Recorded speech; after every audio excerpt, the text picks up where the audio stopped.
જો આ બે મોટી અક્ષીર દવા છે, અક્ષીર દવા છે. આ બે ગોળી, પ્રાર્થના અને ભજન, સ્વામિનારાયણ મંત્રનું ભજન અને પ્રાર્થના.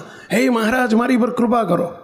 મુક્તો અમે આજે ઓપનમાં તમને આજે પણ 200 વર્ષ પછી ઓપનમાં ચેલેન્જ સાથે કહીએ છીએ, અનુભવ સાથે કહીએ છીએ. અમે આ ગોળીઓ હજારો લોકોને આપી છે અને હજારો લોકોને આની કોઈ આઉટડેટેડ દવા થાય એવી નથી પાછી. બીજી દવાઓ તો આઉટડેટેડ થઈ જાય, પરંતુ એક્સપાયરી ડેટ હોય એની. આ કોઈ એક્સપાયરી ડેટ નથી. લ્યો, મુક્તો ગમે એવા શરીરના રોગ હોય, તનના રોગ હોય, અરે મનના રોગ હોય, ગમે તેવા મોટા કેન્સર થયા હોય, અરે ધનનું ગમે એટલું દુઃખ હોય, મુક્તો ધીરજ રાખીને ધૂન કરો, ભજન કરો. 8 કલાક 10 કલાક રોજ જેટલું ભજન થાય એટલું કરો, પ્રાર્થના કરો. મુક્તો અમારી પોતાની અજમાવેલી દવા છે. ત્યારે સ્વામિનારાયણ ભગવાન ફક્ત 2 લીટીની વાત કરે છે.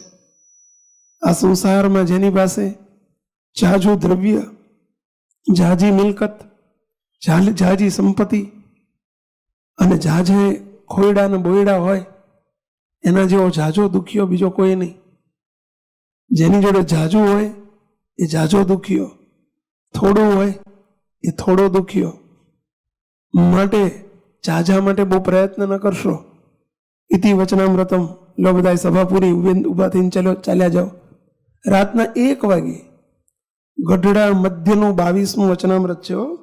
1 વાગ્યાનું વચનામૃત છે, રાતના 1 વાગ્યા. સ્વામિનારાયણ ભગવાને પોતે શાસ્ત્રનો સાર કહી દીધો.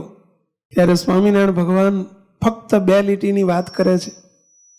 આ સંસારમાં જેની પાસે જાજુ દ્રવ્ય, જાજી મિલકત, જાજી સંપત્તિ અને જાજે ખોયડા ને બોયડા હોય, એના જેવો જાજો દુખ્યો બીજો કોઈ નહીં. જેની જોડે જાજુ હોય એ જાજો દુખ્યો, થોડું હોય એ થોડો દુખ્યો. માટે જાજા માટે બહુ પ્રયત્ન ન કરશો. ઇતિ વચનામૃતમ. લો બધા સભા પૂરી, ઊભા થઈને ચાલ્યા જાઓ. રાતના 1 વાગે ગઢડા મધ્યનું 22મું વચનામૃત છે. 1 વાગ્યાનું વચનામૃત છે, રાતના 1 વાગ્યા. સ્વામિનારાયણ ભગવાને પોતે શાસ્ત્રનો સાર કહી દીધો. નિયમ ના પડે, આ કળિયુગ છે. અરે કળિયુગ બહાર છે, અહીં બેઠેલાને કળિયુગ નથી. આપણે બધા સતયુગમાં જઈએ છીએ. મહારાજને મોટા મળ્યા એનાથી મોટો સતયુગ કયો? આ કારણ સત્સંગથી મોટો સતયુગ કયો? એમના સાનિધ્યથી મોટો સતયુગ કયો? આવે છે વિશ્વાસ? તો માય કાંગલા નહીં રહેવાનું.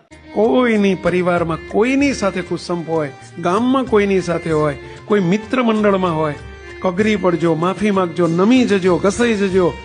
હંમેશા